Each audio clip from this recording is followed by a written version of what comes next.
welcome back to PA Chalk Up. I'm your host Manny, and today we have a different type of episode. We have an end of year Q&A. I posted up a questionnaire on my social media. I got a bunch of questions, and this is me going through and answering them. As a strength coach and a business owner, my time is quite limited. My favorite part about being a coach is the fact that I get to interact with athletes and be with athletes and really coach them. That's why I use TeamBuildr. I remember the days of searching for exercises, manually typing them in, and spending hours on spreadsheets and organizing my programs. This tends to be quite tedious and a lot of time consuming, which meant that I wasn't able to coach as much. So now for my business, TeamBuildr is a non-negotiable. It's an all-in-one programming platform that lets you create and deliver workouts to your athletes just in a few clicks. With TeamBuildr, I can customize programs, track athletes' progress in real time, and generate performance reports. My athletes get full ownership of their progress and can even share feedback on how they felt the session's going. Having this in place actually gives me more time to coach and be with my athletes. If you're ready to take your next step in your programming, give more time to your athletes, head over to teambuildr.com and use promo code PAChalkup, that's PACHALQUP, and start your 30-day free trial. The layout of this episode is going to be a little bit different, obviously, because there's no guest, but questions will pop up on the screen and then I will do my best to answer them. So the first question I got was what methods I used to program. So this is actually going to be broken down into a multi-part sort of answer. So what I mean by that is, again, I was mentored by Coach Ron McKeefery. He goes off principle-based rather than methodology-based. What that means is that instead of choosing one method and attacking the whole program with it, we look at all the different methodologies out there. We pick and choose what the best parts are for our athletes, for my current situation, and from there we make a best plan on how to attack their goals and their needs for their sport.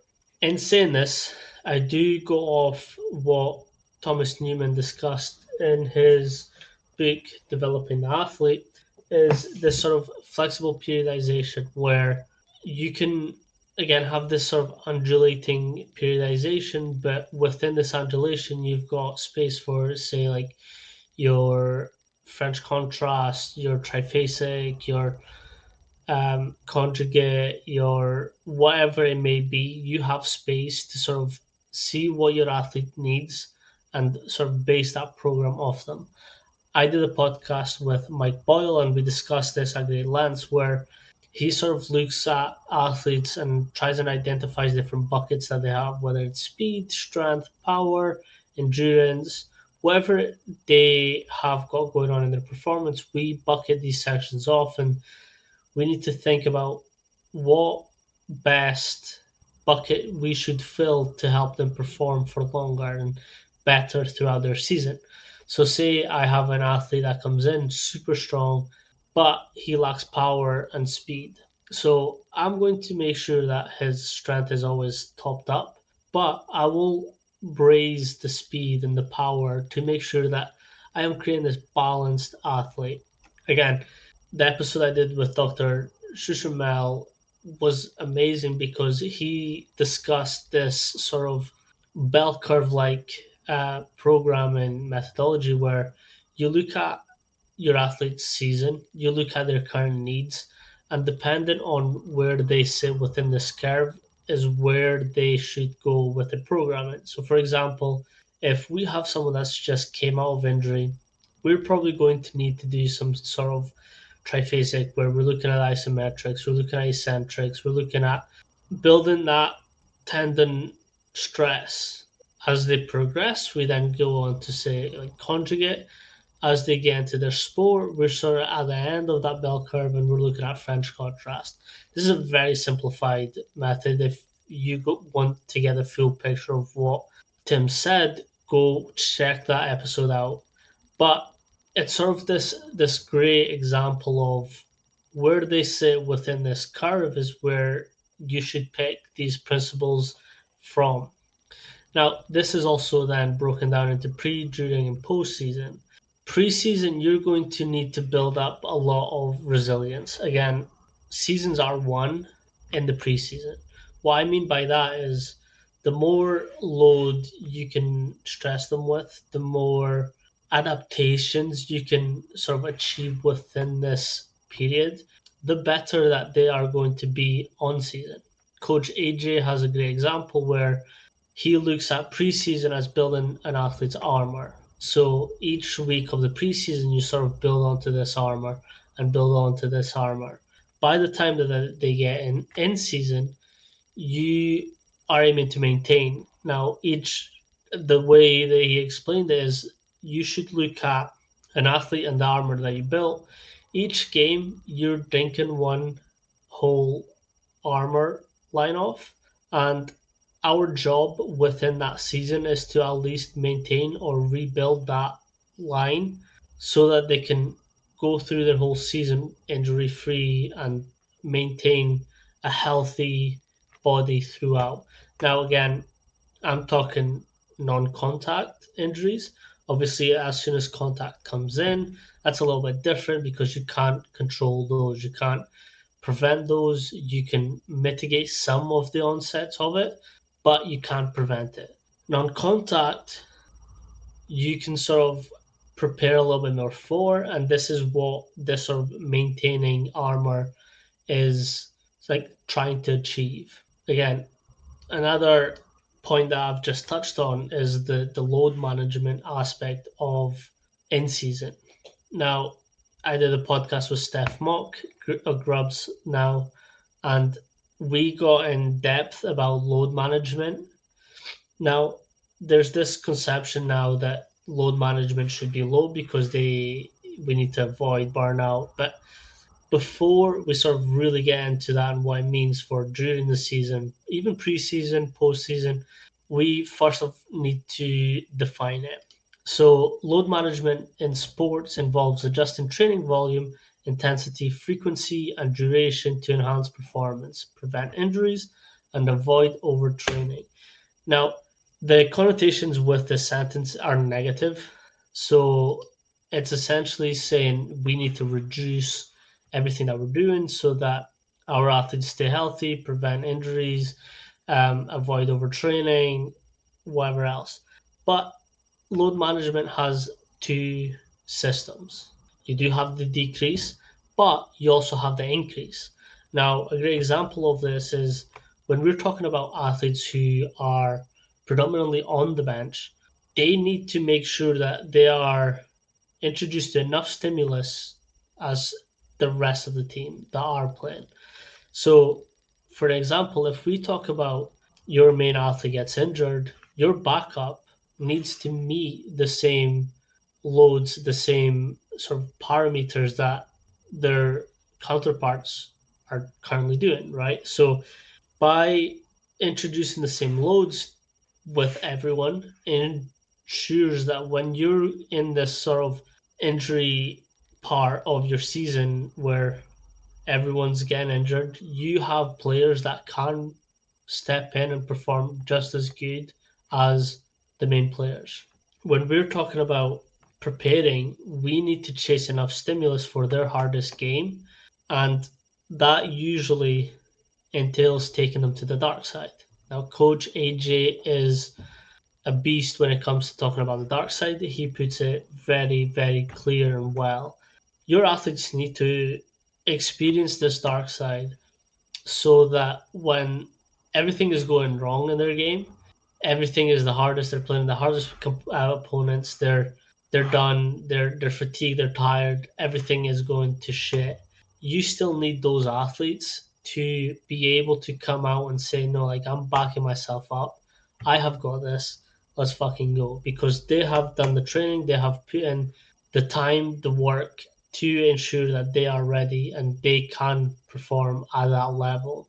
So I also like to introduce my athletes to this sort of dark side of training so that they can have some self belief that they can come out of whatever the situation in their performance is.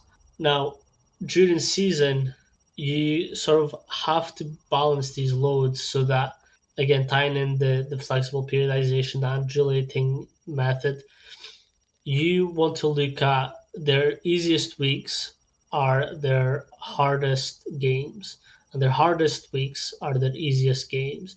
And again, that's just to balance out the load. So, say I'm doing a super heavy week, that weekend's game is going to be a really easy game because we're supposed to be better than that team. Again, that's nothing on the team, it's just how these situations play out. So, I'm going to stress and increase their load so that when it comes to the game, their the amount that they do is good enough to keep that load on for the next week. So again, their hardest weeks, I'm going to ease off on the programming, ease off on the load, because I know they're going to work as hard as they can and hard as they possibly. Again, we're talking about volume, intensity, frequency, like the amount of parameters that we're looking into, they're going to do that and some. So it's looking at both sides of this load management coin, and it's decrease when need to, but increase when you also need to, and for who needs that load to be increasing. A great tip is after games, if your bench players didn't get that much time, make them run somewhat the distance that your on pitch players did. Again, if you've got GPSs, this is a great way to look at it. You can just plug in the GPS, check the data, and sort of ask your athletes to do the same. Measure out, be out there with them, and you can sort of ensure that this load is present for them. The second question that I was given is how I aim to command a weight room. Now, again, I've been fortunate enough to work at a Division One level where we're getting an hour tops with them in the weight room, then they have to move on. So a lot of my principles and a lot of my way of setting up the weight room and coaching them and commanding them is based on what I saw and what I took best from that situation. So no matter what sport, what athlete is in, I am going to be there half hour earlier. This is to ensure that there is enough setup time. Again, if the gym's mine, I can sort of do that the night before, ready for the day, and you can sort of just chop and change whatever needs. But I'm going to play the sort of both sides of this coin here. If you're in a public gym, half hour before. If it's your own thing, you can sort of just do the night before, but you're going to set up the weight room in a way that the exercises that you've got planned free flow. So, say we're squatting, we're then doing chin ups, and then we're doing some core. So, I would set up the barbell at the very first sort of posts, hook that. Your chin ups are then going to be on the outside, and then your core is going to be on the platform. So, you've got these three tiers, they just go through one, two, three. Your next set or pieces of equipment should already be set up either at the side of the rack or in front of the rack to make sure that this happens. So, say we've got like a three-tier system, four exercises in each tier. We have all the equipment in one rack or in one place, and we sort of just go one off the other. If you're in a public gym, this is going to be a little bit different and harder, but it's not impossible. If you are working in a gym where everyone knows you, you can sort of be like, hey, at some point in this session, I'm going to need this equipment. Is there a way that we can either work in with your set or have it free so that you can sort of, as soon as they get onto that, they jump on, they jump off. And it's again that communication with the public or with whoever else is in there to make sure that you can effectively go through the whole session smoothly. When it comes to my athletes, though, I am a big believer in fist bumps. If you are my athlete, you come in, you get fist bump. The way that you give me that fist bump, I'm going to tell you how you're coming in today. If it's like a half-assed fist bump, it's I know there's something there, and I'm going to talk to you about it or try and approach you in a way that we can sort of have this discourse on what's happening within your day or what is currently putting you in a mood that's not ideal for what we're about to do. Again, I did an awesome episode. It was essentially two parts with Kelly and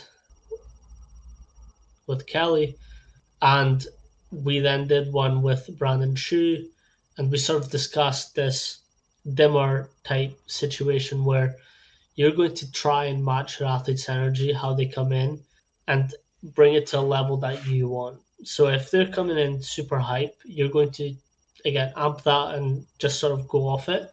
If they come in a shitty mood, you're going to like slowly raise that dimmer up so that you can then get them to perform for what they need. And another sort of aspect that I'm actively working towards is when I was interning under Coach Mac, he did this introduction to the program. He got all the athletes together, and he wrote he read a chapter from a book. Now, this is a very specific book, and I don't want to give it his secrets away, so I'm not going to divulge in that. But he got them together, read this chapter or read this extract from this book, and sort of that's how the session was led. From there, it sets up the mood for the whole session. This is something that I want to start introducing and really bring across in my sessions. It's just finding the right sort of time to introduce them. Another thing that I like to do is I like to make sure that my athletes and clients know that is an open door policy. If you are one of the athletes I coach, you can sort of come to me and talk to me about anything. It's not just a coaching role, it's we're here to sort of progress and build this human. So I'm going to want to know some of the information that you have going on. By doing this, it allows them to feel comfortable enough to talk to me when they do have hard days or when they do have great days. We can sort of fit our style to match that.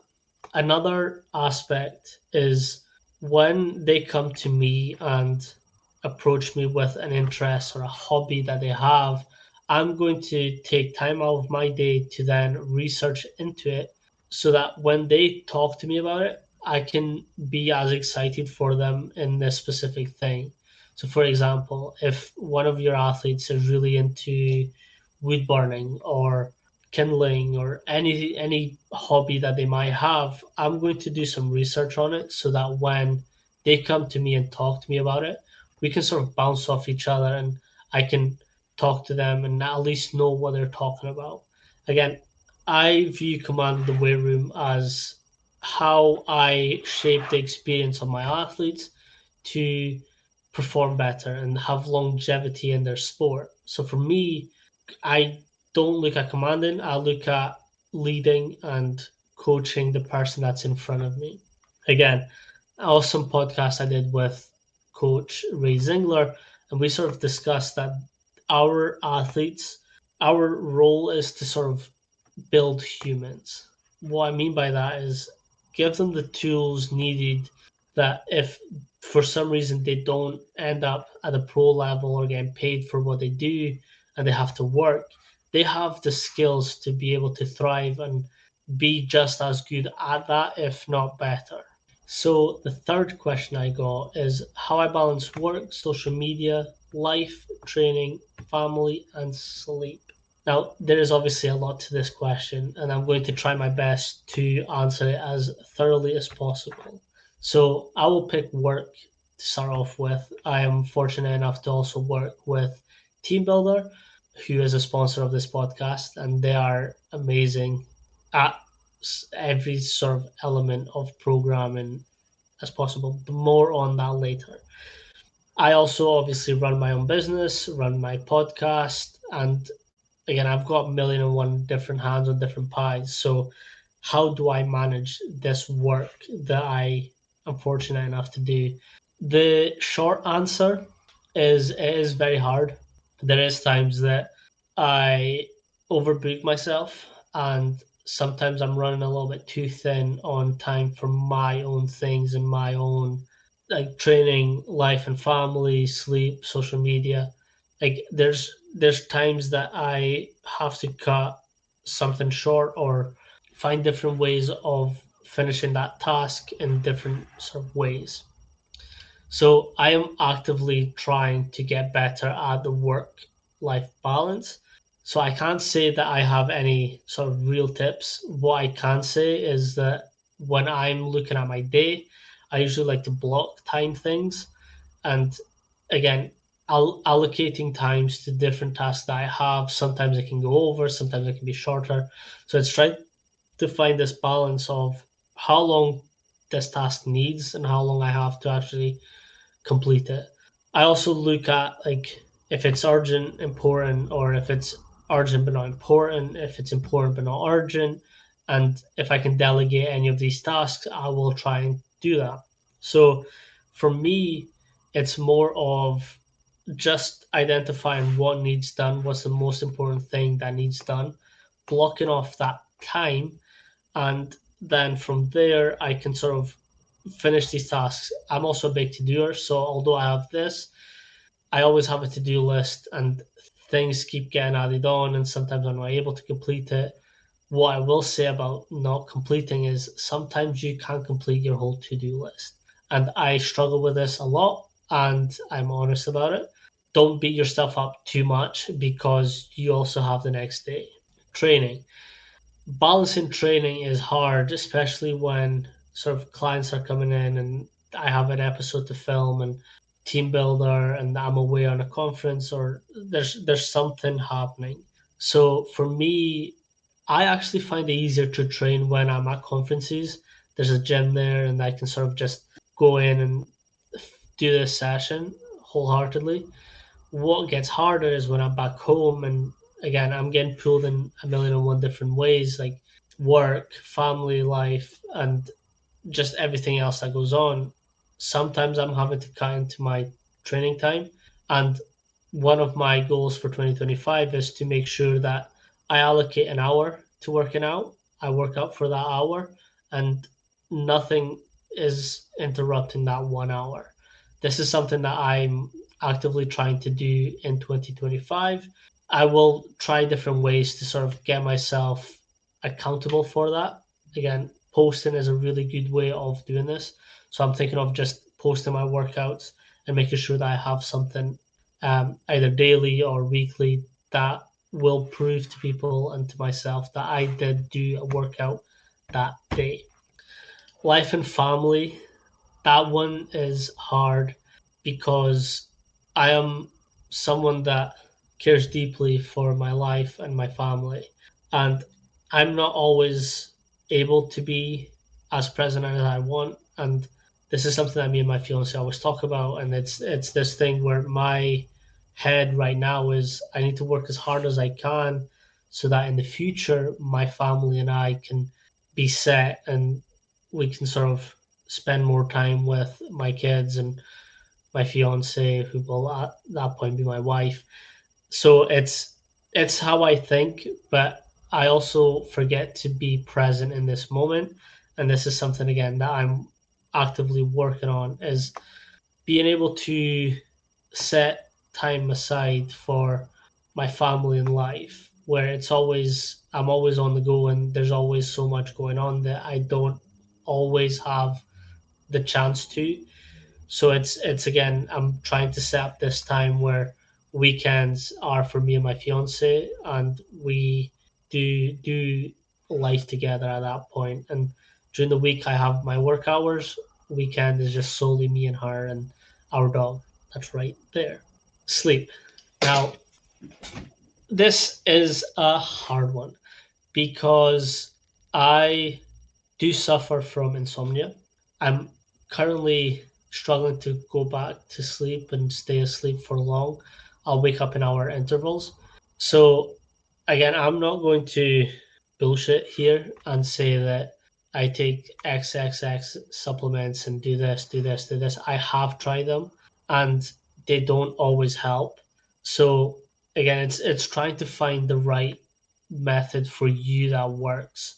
And again, more on this later, but Thorn the supplement company has melatonin, which again they test everything. They test the physical product and the packaging, so you know that everything's safe that goes into it. So I have bought supplements from them, and I'm actively taking them. So I will keep you updated on that, see if it works. Hopefully it does, because your boy needs sleep. Um, but it's just a case of, again, my head is racing all the time, so it's just making sure that I have everything set and planned, that when I get to bed I can just shut off. But even if my body is tired, my mind is tired, I can still stay up, and it's annoying, but again, it's sometimes where I come up with my best ideas. So again, having that notebook by your bedside really helps as well. But it's just sort of making sure that your recovery else, like everywhere else, is elite, so that your sleep, although plays a huge factor in your recovery, you can sort of mitigate some of those onsets through other recovery modalities. Again, I like a cold shower, I like a hot shower, so I do contrast in that way. I have massage guns, I have physios at my disposal, so I can sort of tap into them. I have everything else fine, so that's sort of how I'm able to do everything. But it is still a work on for, it's just a constant work on. Social media is again one of the shittest things I have to do in my job.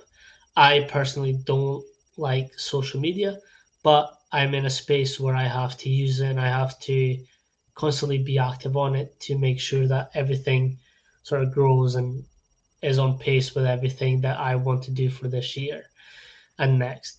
So, what I tend to do is I tend to schedule a lot of my things. I have a great app called Opus, and it sort of takes my podcast, chops it down, and gives me clips that I can use. So at that point, it's just typing in a description, putting a thumbnail, and shipping it out, and making sure that that goes up at the point that it does.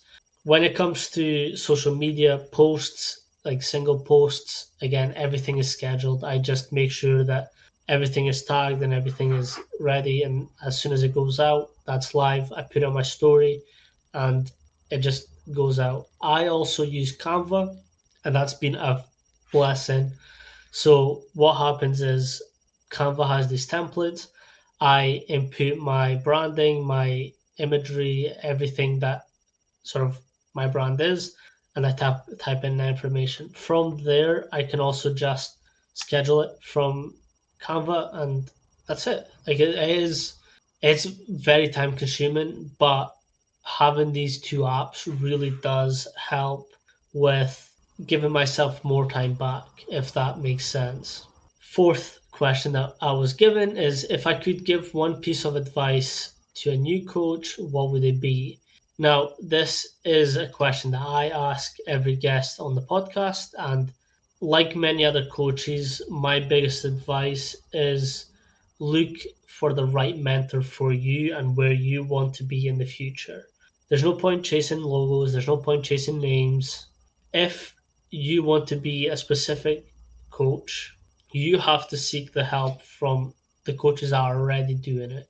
They're already at that place, because they're going to mitigate some of the sore points, the growing pains that they went through, and help and guide you throughout your whole time. Now, not all coaches will be wanting this responsibility or interested in it. So if they say no, do not take it to heart. It's more on them than it is you. So again, I was fortunate enough to be able to be mentored by Coach Ron McKeefery, and he has helped me ever since. Like, you should also look at this mentor as a lifelong mentor, as opposed to just a mentor for that time and that's it. So when we're looking at what next steps, they can sort of guide you. They can tell you their thoughts, and you can weigh up what you feel and what they're saying, and make an informed decision on that. The second piece of advice that I would give to new strength coaches is talk to as many coaches as you can. Again, this podcast is awesome because I get to connect and build these rapports and connections with coaches from all over the world. while I'm still learning and still looking at different ways that I can build onto this path of mine. A great example of this is I once watched an NSCA conference, and at the end of this presentation, the speaker had no references. And to me at that time, I was like, hold on, like, why? Like, you're claiming some big things. Like, why is there no references? Why? Like, you're not essentially backing anything up. Like, what's going on here? And it's not until I started speaking to coaches and sort of being mentored by different people and sort of engaged in these industry conversations that I realized that research isn't the end all be all. It's a great foundation start. It's great to start. But where the value is how coaches interpret these methods, these principles, these whatever it may be, and how they apply it. Are they having success with it? Because sometimes in research you can't apply it to any athlete. It's just something that I got researched. Either it worked for them or it didn't. It also depends on who you have in front of you. Not all methods are going to be for every athlete. So it's again, if you speak to coaches and again, even if you completely disagree with them, you can learn from that as you can put yourself in their position and check as to why they're doing it. Again, I speak to hundreds of coaches, and if they're coming up me with a specific methodology or principle or whatever it may be, and I disagree, I don't combat them on it. I try and figure out why they're saying this and why it works for them or why they like using it. So a great question to have is like, what is their current circumstances? What are their athletes and why is this working? Why is it good for them at that time? That's a good way to approach industry conversations because again, each athlete is different, each program is different, each coach will require a different outcome for every athlete. So you kind of have to take this coaching and methodology and not be egocentric on it, just free flowing and sort of figure out why it's happening that way for them and what successes you can take from for your program. Again, this next question is sort of coming off the end of that, and the best resources that I can recommend to people for further knowledge and to further your career is exactly what I've just mentioned: is speaking to coaches and speaking to different sort of professionals in this industry and figuring out what elements that they consider to be important and how you can apply it to your program. Say you're speaking to a physiotherapist or a psychologist, a biomechanist, a physiologic, physiologist, whatever the word is, you can sort of at least recommend them to the right people, or you can recommend them based on what you know that works. Again, if I have any PT questions, I shoot them straight across to Josh Chung. Like, he is phenomenal. Any question, I go to him. Nutrition, Ali, and psychology, Kelly. Like, I trust them so much that if I have any question, that's who I go to straight away. Like, I try and get to the bottom of what their thoughts is, and if I can't do anything about it, all I can do is recommend them to the right people. And that, as a coach, is your biggest knowledge sort of fountain is other coaches and other professionals within the performance industry. Second last question: companies I would recommend people look into. Now, there's a different categories to this. Programming software, I have to go TeamBuildr. We're sponsored by them and I work for them as well. So any programming needs, go to TeamBuildr, use promo code PAChalkup and get yourself a 30-day free trial. This is great because they are constantly coming out with new sort of software add-ons and better ways to ease your programming so that you can actually spend more time with your athletes. Again, like, I'm a coach that likes to be there for my athletes, so going on Excel and spending hours and hours and hours on programming and sheets and whatever else, that to me just doesn't work. So TeamBuildr, I just have everything on the software, program, drop downs, everything's there so that I can just go and put it down, copy paste, whatever it needs done, and that's it.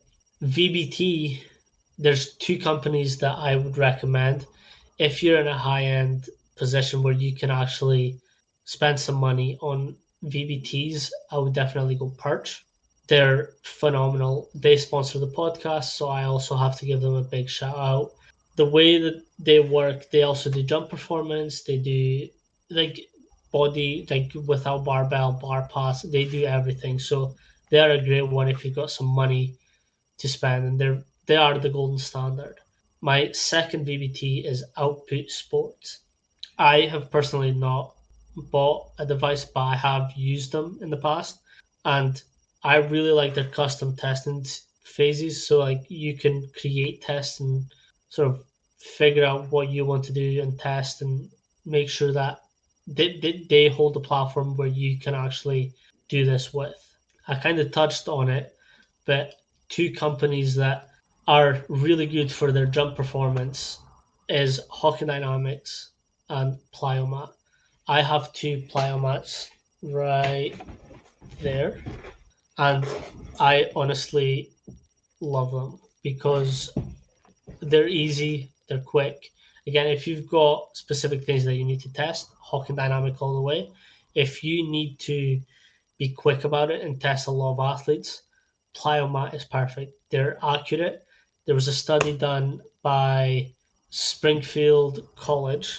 Adam Feit, Mike Boyle used them, and they are great and accurate for what it is. Supplements, again, I have a love hate relationship with supplements. The supplements that I'm recommended are tested for athletes, and that's the only thing that I will ever take or advise or tell people about. First one is bulk powder black label. I have been using them since 2016, and any supplements that I need quick, like proteins, creatines, I go to them. They're cheap enough and they are tested for athletes. So I will always say bulk powders.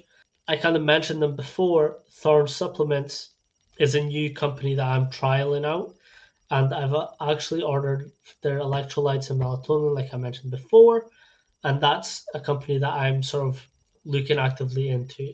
Again, when I'm advising on companies that people should look at, one, I look for golden label products. I want it to be accurate for what I'm testing and make sure that everything that it says on the box that it should say should do, it does, and it does well. The second thing is I look at company values and ethos. That to me is a big thing. If I'm advising coaches to look into and buy, I want to make sure that it is the best for what they need because at the end of the day, I gave my word that this product is good and I want my word to mean something. So I will only give you advice on equipment that I personally have used. These next two sort of tiers I have looked into. One I will not mention, but it's a good one.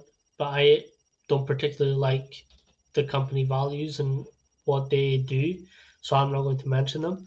Speed gates is what I'm talking about. For speed gates, again, the need is there. Dasher is okay. I've looked a bit into them and they seem to be accurate. I've not tried them, so I can't say 100% go for it. It's accurate, do it.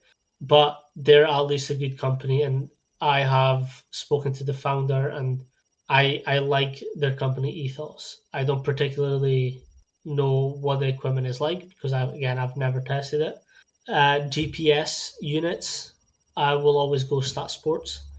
They're friendly. They're always very customer centric. So any questions that you have, they will answer very quickly. I've only used Stat Sports a handful of times, so I can't dive deep into the pros and cons. But it's a good company and it's accurate for what it says on the tin. Now the goals for 2025. This is another question I got, which is what is my goals for this coming year?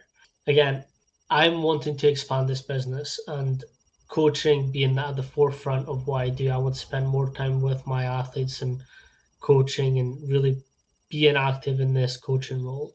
So for me, it's always looking at what best I can do and how many more athletes I can bring onto the program.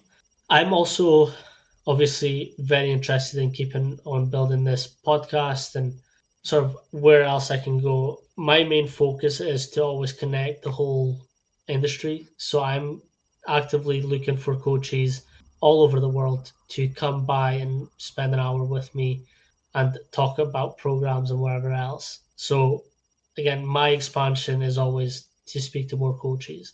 This podcast is going to have a further two branches.